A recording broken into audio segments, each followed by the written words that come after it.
Halo semuanya, selamat datang di podcast hari ini bersama kami Ladista. Keren. Asik ya. Hari ini kita berbincang-bincang tentang seni. Sebelumnya perkenalkan dulu, aku Salsa. Aku Dila. Dan kita hari ini kedatangan narasumber kita yang cantik-cantik nih guys. Di sebelah aku ini ada Ratna, Marisa, Vivi, Norma, dan juga Ikis. Halo. Tadi kan sudah di-spill perbincangan kita tentang seni. Iya. Ngomong-ngomong tentang seni zaman dulu dan zaman sekarang itu kan berbeda. Contohnya itu ada di seni lukis. Seni lukis zaman dulu itu kan menggambarkan kerealistisan. Contohnya kayak menggambarkan peperangan atau hewan-hewan kuda. Gambar kuda, gambar kerajaan biasanya. Sedangkan kalau zaman sekarang itu seni lukisnya itu lebih ke abstrak, bahkan susah dimengerti oleh orang-orang begitu. Bahkan ada juga nih yang nyeleneh gitu. Nah, menurut kalian seni-seni abstrak tersebut itu di mana sih ketertarikannya? Apa sih yang bikin menarik dari karya tersebut? Oke, sebenarnya menurut aku kata tertarik dan menarik itu subjektif ya. Tiap orang tuh bisa beda-beda. Cara mereka menangkap sebuah makna dan emosi dari karya itu juga berbeda-beda, ya kan? Tapi kalau misalnya seniman terkenal nih misalnya kan, yang membuat orang tertarik dari lukisan abstraknya itu adalah prosesnya, background dari proses pembuatan karya itu sendiri gitu. Oh iya. Kayak misalnya dari prosesnya dia tuh ingin mengungkapkan emosi dia gitu loh. Jadi itu yang buat menarik. Iya benar. Iya benar. Jadi kan kayak banyak nih kayak pelukis terkenal nih. Mereka ini kayak cuma modal lempar-lempar cat. Itu prosesnya kan cuma lempar cat, tapi kita sebagai penikmat seni, penikmat lukisan tersebut pasti bisa kayak ngelihat, wah dia lempar-lempar cat nih, dia pasti lagi sedih kalau nggak lagi marah. Mereka pasti tahu kayak pelukisnya nih sedang meluapkan emosinya kayak gitu. Iya, padahal kan cuma cat ya. Iya, itu sih yang buat menarik dari lukisan. Bahas-bahas soal menarik nih, kan gak semua orang tahu tentang proses karya ya. Gimana sih buat seniman itu menjelaskan karya lukisannya? Itu gimana tuh? Sambil diminum, dimakan dulu. Oh iya, boleh.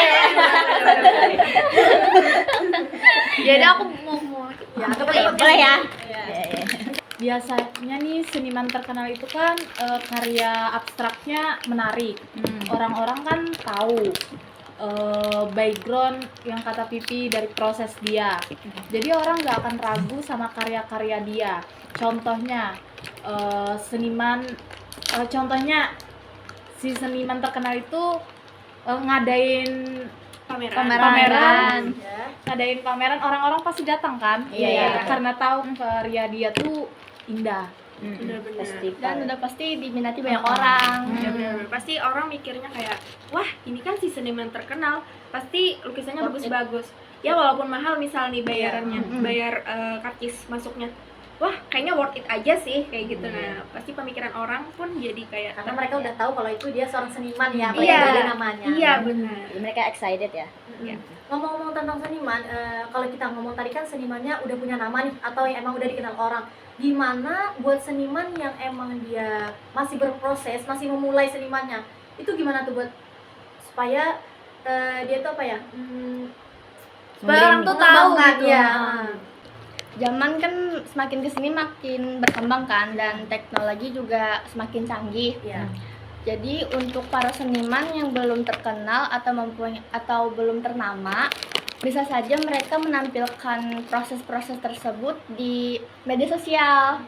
Ada contoh tiktokers namanya Erika dan Eva Alicia, tau kan? Oh Yang iya, Erika iya, Erika Dia Alicia. buat konten juga sama yang Iya, orang yang lain. lalu di kaca mobil laptop Iya, semuanya iya, kan. itu. Media sosial juga bisa menampung orang-orang yang masih berproses dan orang yang masih baru mau memulai.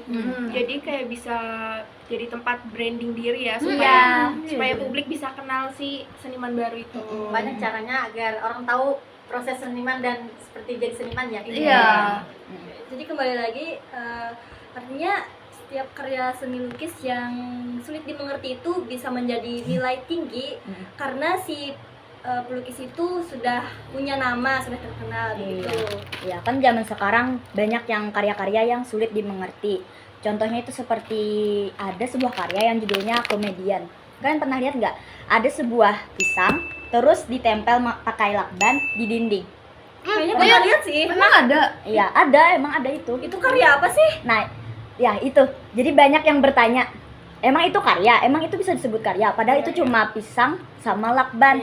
Iya. Jadi di seni rupa itu ada yang namanya konseptual art, seperti yang dijelaskan sama Pipi sama Ratna tadi.